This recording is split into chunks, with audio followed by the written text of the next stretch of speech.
Types of air pollutants. Usually primary air പൊല്യൂട്ടൻസും ഉണ്ട്, secondary air പൊല്യൂട്ടൻസും ഉണ്ട്. പ്രൈമറി എയർ പൊല്യൂട്ടൻസ് എന്ന് പറഞ്ഞു കഴിഞ്ഞാൽ അതായത് ബേസിക് ഫോംസാണ് നമ്മൾ ഇപ്പോൾ ഇവിടെ പറയുന്നത്. പ്രൈമറി, സെക്കൻഡറി, അതായത് അവരുടെ എക്സിസ്റ്റൻസിനെ ബേസ് ചെയ്ത് പറയുകയാണെങ്കിൽ രണ്ടായിട്ട് നമുക്ക് ക്ലാസിഫൈ ചെയ്യാം, പ്രൈമറി എന്നും സെക്കൻഡറി എന്നും. പ്രൈമറി എന്ന് പറഞ്ഞു കഴിഞ്ഞാൽ ഒരു സോഴ്സിൽ നിന്ന് പ്രൊഡ്യൂസ് ചെയ്തിട്ട് അതേ ഫോമിൽ തന്നെ എക്സിസ്റ്റ് ചെയ്യുന്നവരാണ് പ്രൈമറി പൊല്യൂട്ടൻസ്.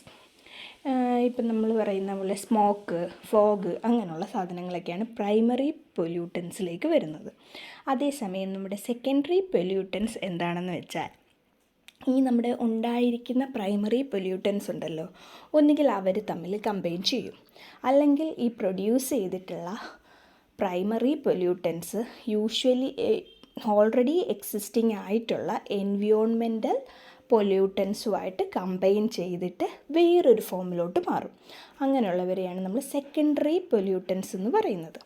നമുക്ക് ഏറ്റവും എളുപ്പം മനസ്സിലാക്കാൻ പറ്റിയ ഒരു കാര്യമാണ്, നമുക്കറിയാം സ്മോക്കും ഫോഗും പ്രൈമറി പൊല്യൂട്ടൻസ് ആണെന്ന് കുറച്ച് മുമ്പ് പറഞ്ഞു. ഈ സ്മോക്കും ഫോഗും തമ്മിൽ കമ്പൈൻ ചെയ്തിട്ടാണ് എന്താണ് ഫോം ചെയ്യുന്നത്? സ്മോഗ് ഫോം ചെയ്യുന്നത്. നമ്മൾ കൊച്ചു ക്ലാസ് മുതൽ കേട്ടിട്ടുള്ളതാണ്. സ്മോക്ക് പ്ലസ് ഫോഗാണ് എന്ത്?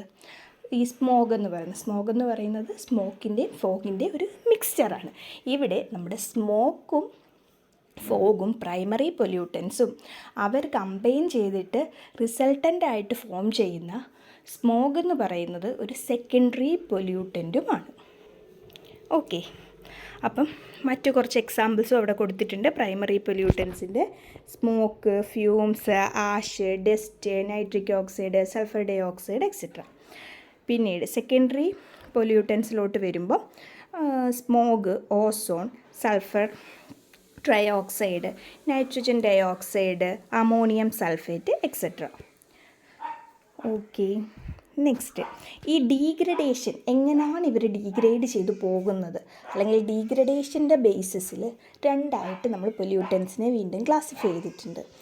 അതായത് ബയോഡീഗ്രേഡബിൾ പൊല്യൂട്ടൻസും നോൺ ബയോഡീഗ്രേഡബിൾ പൊല്യൂട്ടൻസും. ഇതൊന്നുമില്ല, ബയോഡീഗ്രേഡബിൾ എന്ന് പറഞ്ഞാൽ നമ്മളുടെ മണ്ണിൽ കിടന്ന് അവർ ഡീഗ്രേഡായി അലിഞ്ഞു പോകുന്നുണ്ടെങ്കിൽ അവർ ബയോഡീഗ്രേഡബിളാണ്. നോൺ ബയോഡീഗ്രേഡബിൾ എന്ന് പറഞ്ഞു കഴിഞ്ഞാൽ അവർ നമ്മുടെ പ്ലാസ്റ്റിക് പോലെ എക്സിസ്റ്റ് ചെയ്യും, വർഷങ്ങളോളം അതേ ഫോമിൽ തന്നെ അങ്ങനെ തന്നെ ഡീഗ്രേഡ് ആകാതെ കിടക്കുന്നവർ. അങ്ങനെയുള്ളവരെയാണ് നമ്മൾ എന്തെന്ന് പറയുന്നത്? നോൺ ബയോഡീഗ്രേഡബിൾ എന്ന് പറയുന്നത്. ബയോഡീഗ്രേഡബിൾ എന്ന് പറയുമ്പോൾ നമ്മുടെ കുഞ്ഞ് മൈക്രോ ഓർഗാനിസംസ്, ബാക്ടീരിയയും ഫംഗസും ഒക്കെ പോലത്തെ ചെറിയ മൈക്രോ ഓർഗാനിസംസൊക്കെ വന്നിട്ട് അവരെ ഡീഗ്രേഡ് ചെയ്ത്, അതായത് നമ്മളിപ്പം ഏതെങ്കിലുമൊക്കെ സീവേജ് വേസ്റ്റുകളൊക്കെ ഉണ്ട്, അല്ലെങ്കിൽ എന്തെങ്കിലും ആനിമൽസിൻ്റെ, പ്ലാന്റ്സിൻ്റെയൊക്കെ വേസ്റ്റ്, വുഡ്, അങ്ങനെ പേപ്പർ, അതൊക്കെ എന്താണ്? ബയോഡീഗ്രേഡബിളാണ്, ഡീഗ്രേഡായി പോകും. അതേസമയം നമ്മുടെ പ്ലാസ്റ്റിക് പോലുള്ള സബ്സ്റ്റൻസ് എക്സിസ്റ്റ് ചെയ്യും, അവർ ഡീഗ്രേഡ് ആകത്തുമില്ല, അതിങ്ങനെ കാലങ്ങളോളം നമ്മുടെ മണ്ണിൽ കിടക്കുകയും അതിൻ്റേതായ പിന്നീട് ഭവിഷ്യത്തുകൾ ഉണ്ടാകുകയും ചെയ്യും. അങ്ങനെയുള്ളവരെയാണ് നോൺ ബയോഡീഗ്രേഡബിൾ പൊല്യൂട്ടൻസ് എന്ന് വിളിക്കുന്നത്. അപ്പോൾ അതിൻ്റെ എക്സാമ്പിൾസൊക്കെ ഓർത്തിരിക്കണം. നോൺ ബയോഡീഗ്രേഡബിളിൽ വരുന്ന പ്രധാനപ്പെട്ട എക്സാമ്പിൾസാണ് മെർക്കുറി, ലെഡ്, ആഴ്സനിക്, അലൂമിനിയം, അങ്ങനെയുള്ളവരൊക്കെ. Okay, radioactive waste. Okay, അപ്പോൾ ഇത്രയൊക്കെയാണ് നമ്മുടെ പൊല്യൂട്ടൻസിനെ പറ്റിയിട്ട് പറയുമ്പോൾ ഓർത്തിരിക്കേണ്ട കാര്യങ്ങൾ. Okay, thank U.